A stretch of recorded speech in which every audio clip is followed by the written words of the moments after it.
الحمد لله الذي خلق الإنسان وعلمه البيان والصلاة والسلام على سيد الإنس والجان ومن تبعهم بإحسان أما بعد أعوذ بالله من الشيطان الرجيم بسم الله الرحمن الرحيم يا أيها الذين آمنوا اتقوا الله ولتنظر نفس ما قدمت لغد واتقوا الله إن الله خبير بما تعملون۔ محترم سامعین کرام، آج کے اس درس میں آپ حضرات کے سامنے احساس گناہ اس موضوع پر کچھ باتیں عرض کروں گا۔ محترم سامعین، احساس گناہ یہ اللہ کی طرف سے ایک عظیم نعمت ہے، اور آج کے اس دور میں یہ نعمت ہر کسی کو حاصل نہیں ہے۔ گناہ کے بعد احساس کرنا، احساس ہونا، اس پر شرمندہ ہونا، گناہ کے بعد توبہ کرنا، ظاہر سی بات ہے یہ نعمت آج کے دور میں ہر کسی کے پاس نہیں ہے۔ احساس گناہ یہ اللہ کی طرف سے ایک عظیم نعمت ہے۔ محترم سامعین کرام، گناہ کے بعد توبہ وہی شخص کر سکتا ہے جس کے اندر احساس کا مادہ ہو۔ جو گناہ کے بعد نادم ہو، شرمندہ ہو، احساس کا مادہ جس کے اندر ہو، وہی شخص گناہ کے بعد توبہ کر سکتا ہے۔ غلطی کی اصلاح کون کرے گا؟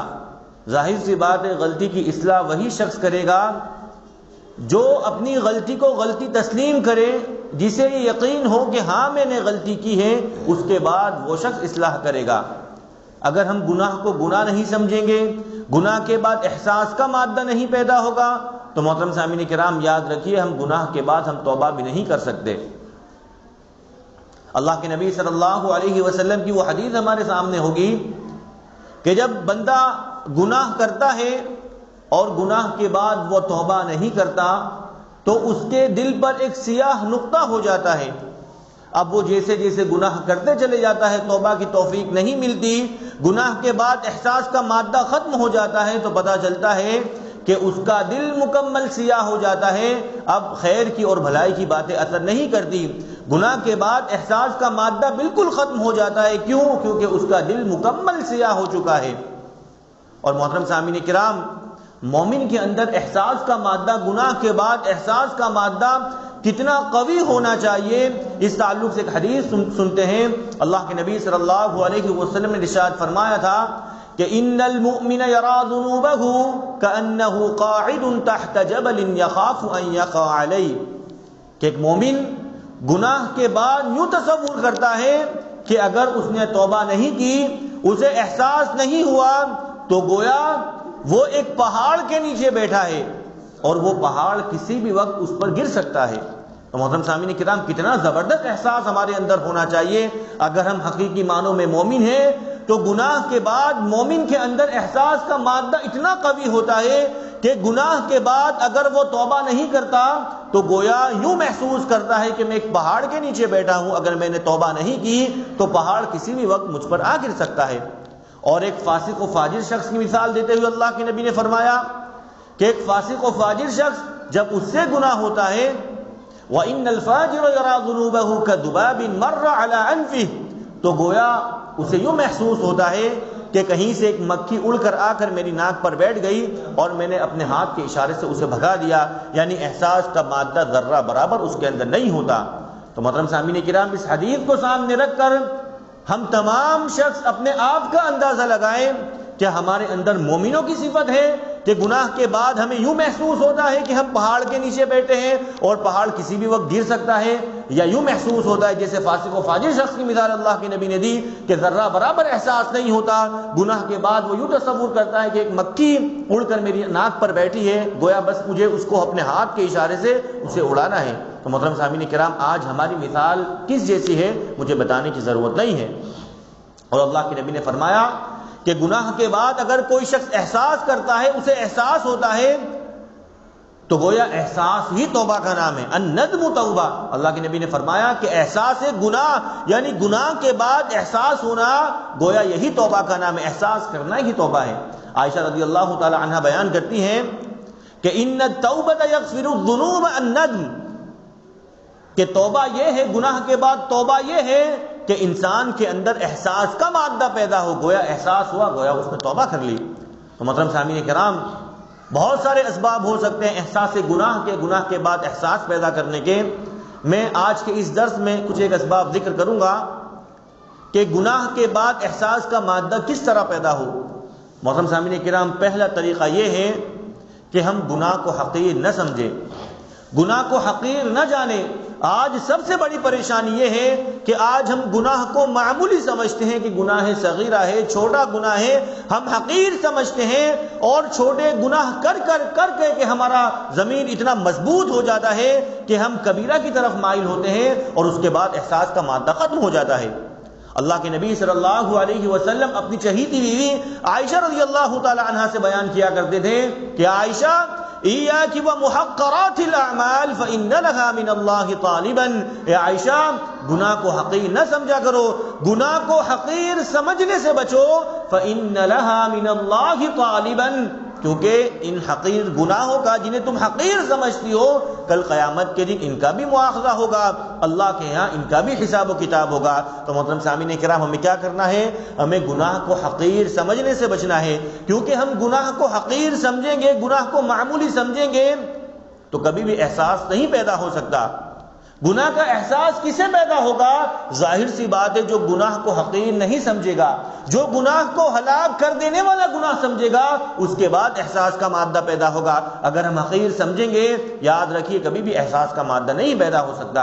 اور یہی بات اللہ کے نبی صلی اللہ علیہ وسلم صحابہ کرام سے کہا کرتے تھے کہ ایاکم ومحقرات الذنوب، کہ صحابیوں گناہ کو حقیر سمجھنے سے پرہیز کیا کرو، فإنه يجتمعن على الرجل حتى يهلكنا، کیونکہ یہ چھوٹے چھوٹے گناہ جنہیں تم حقیر سمجھتے ہو، یہ انسان پر اس قدر جمع ہو جاتے، اس قدر حاوی ہو جاتے ہیں، حتى يهلكنا، کہ انسان کو ہلاک کر دیتے ہیں، ہلاکت کا سبب بنتے ہیں وہ گناہ جنہیں ہم حقیر سمجھتے ہیں۔ انس بن مالک رضی اللہ تعالی عنہ کے تعلق سے آتا ہے کہ یہ اپنے دور کے لوگوں سے کہا کرتے تھے۔ ان کے دور کے لوگ کون ہوں گے؟ صحابہ کرام۔ انس بن مالک کچھ صحابی رسول ہیں، صحابہ کرام تابعین اعظام، یہی ان کے دور کے لوگ ہوں گے۔ یہ اپنے دور کے لوگوں سے کہا کرتے تھے کہ انکم لتعملون اعمالا ہی ادق فی اعینکم من الشعر، کہ لوگوں جو گناہ تم کرتے ہو، جنہیں تم حقیر سمجھتے ہو، جو کام تم کرتے ہو انہیں تم بال سے بھی زیادہ باریک سمجھتے ہو، وَإِن كُنَّا لَنَعُدُّهَا عَلَى عَهْدِ رَسُولِ اللَّهِ صلی اللہ علیہ وسلم من الموبقات، حالانکہ ہماری حالت یہ تھی کہ جن گناہ کو تم بال سے بھی زیادہ باریک سمجھتے ہو، انہی گناہ کو ہم اللہ کے نبی صلی اللہ علیہ وسلم کے زمانے میں ہلاک کر دینے والا گناہ سمجھتے تھے۔ محترم سامعین کرام، کن سے خطاب کر رہے ہیں؟ صحابہ کرام سے، تابعین اعظام سے۔ ظاہر سی بات ہے وہ لوگ کسی کبیرہ گناہ میں تو ملوث نہیں تھے۔ ہمارا یقین ہے کہ صحابی اور تابعین وہ کبیرہ گناہ پر اصرار نہیں کر سکتے، ان سے چھوٹے گناہ ہو جایا کرتے ہوں گے۔ صغیرہ گناہ کے بعد اتنے سخت انداز میں ان سے خطاب کیا جا رہا ہے کہ چھوٹے چھوٹے گناہ جنہیں تم معمولی سمجھتے ہو، بال سے بھی زیادہ باریک سمجھتے ہو، حالانکہ ان گناہ کو ہم اللہ کے نبی صلی اللہ علیہ وسلم کے زمانے میں ہلاک کر دینے والا گناہ سمجھتے تھے۔ تو محترم سامعین کرام، اگر ہم چاہتے ہیں کہ گناہ کے بعد احساس کا مادہ پیدا ہو تو ہمیں کیا کرنا ہے؟ گناہ کو ہلاک کر دینے والا گناہ سمجھنا ہے، چھوٹا گناہ نہیں سمجھنا، اسے حقیر نہیں سمجھنا۔ ہمیں یہ تصور کرنا ہے کہ اگر یہ میں نے گناہ کیا، یہ کام کیا، تو گویا میں ہلاک ہو جاؤں گا۔ اگر یہ مادہ ہمارے اندر پیدا ہو گیا تو محترم سامعین کرام، گناہ کے بعد ضرور احساس ہوگا، گناہ کے بعد 100% احساس ہوگا، اور احساس کے بعد ہم توبہ کی طرف مائل ہوں گے۔ تو ہمیں پہلا کام کیا کرنا ہے؟ گناہ کو حقیر نہیں جاننا ہے، بلکہ اسے ہلاک کر دینے والا تصور کرنا ہے۔ اس سے فائدہ کیا ہوگا؟ کہ گناہ کے بعد احساس کا مادہ پیدا ہوگا۔ اور دوسرا کام ہمیں یہ کرنا ہے کہ روزانہ ہم تمام لوگوں کو اپنا محاسبہ کرنا ہے، حساب و کتاب کرنا ہے۔ ہم دنیا کے اندر دیکھتے ہیں، اگر ایک تاجر وہ روزانہ اپنا حساب و کتاب کرتا ہے، محاسبہ کرتا ہے، تو محترم سامعین کرام وہ شخص ترقی کرتا ہے۔ ایک تاجر وہ اپنے کاروبار کا حساب و کتاب کرے کہ کل میں نے کیا کمایا تھا، کتنا منافع ہوا تھا، کیا گھاٹا ہوا تھا، کیا میں نے غلطی کی تھی تو اس سے مجھے نقصان ہوا تھا، تو محترم سامعین کرام فائدہ کیا ہوگا؟ کہ آئندہ وہ غلطی کرنے سے پرہیز کرے گا، بچے گا۔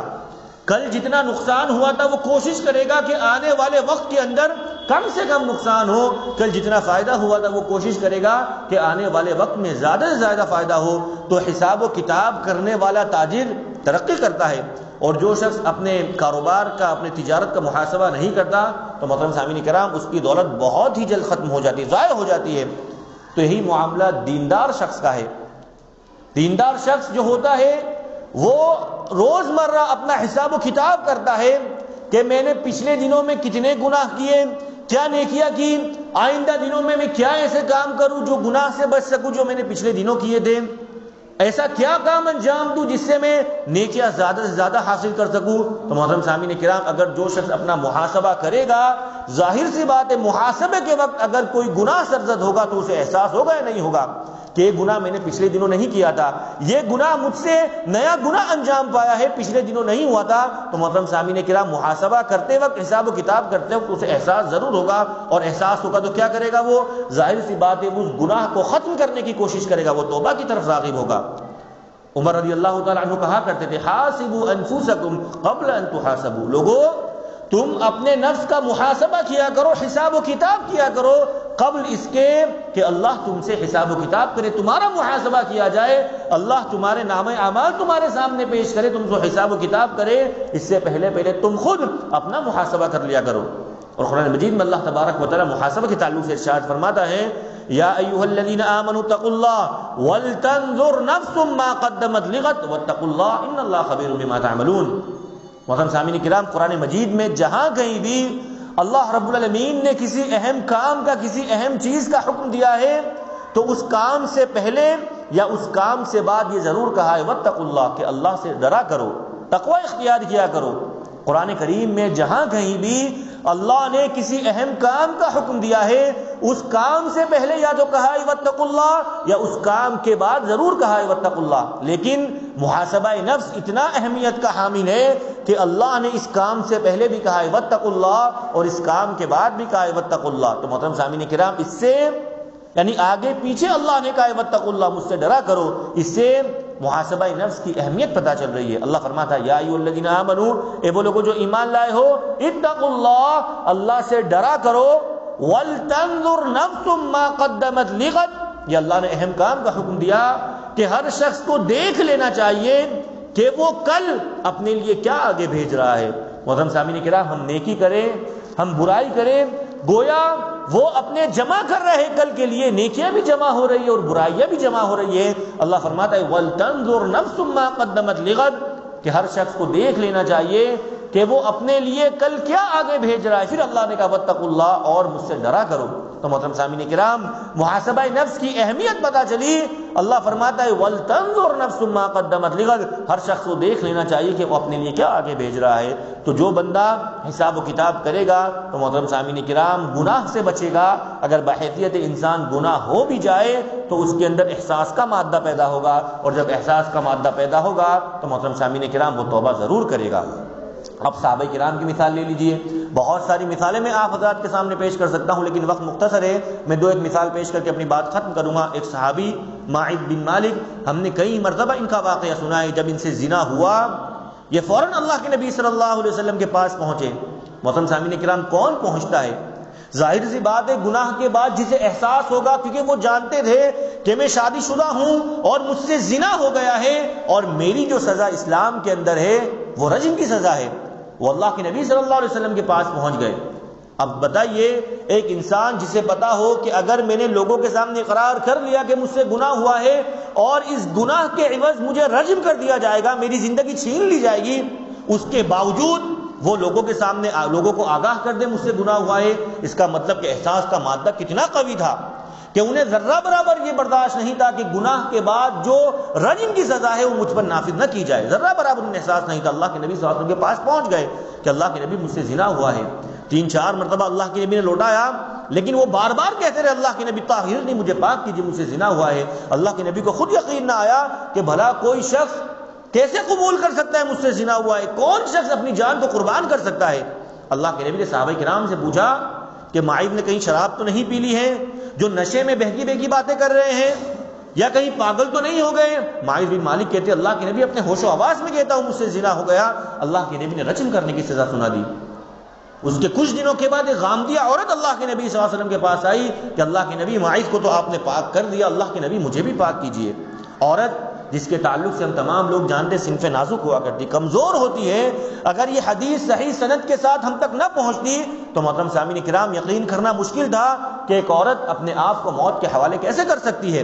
لیکن ہمیں ماننا پڑے گا کہ معاذ بن مالک کے بعد ایک غامدی عورت اللہ کے نبی صلی اللہ علیہ وسلم کے پاس آئی، اپنے زنا کا جرم قبول کیا، اقرار کیا، اور اللہ کے نبی نے اسے بھی رجم کیا۔ تو محترم سامعین کرام احساس کا مادہ کتنا قوی ہوگا، ان کا ایمان ہمارے جیسا ایمان نہیں، وہ اپنے آپ کا محاسبہ کیا کرتے ہیں۔ محترم سامعین کرام وہ گناہ کو حقیر نہیں سمجھتے، یہی وجہ ہے کہ گناہ کے بعد احساس کا مادہ اتنا قوی ہوتا ہے کہ انہیں اگر معلوم ہو جائے کہ اس گناہ کو اگر لوگ جان جائیں کہ ہمیں رجم کر دیا جائے گا، تب بھی صحابہ کرام پیچھے نہیں ہٹتے۔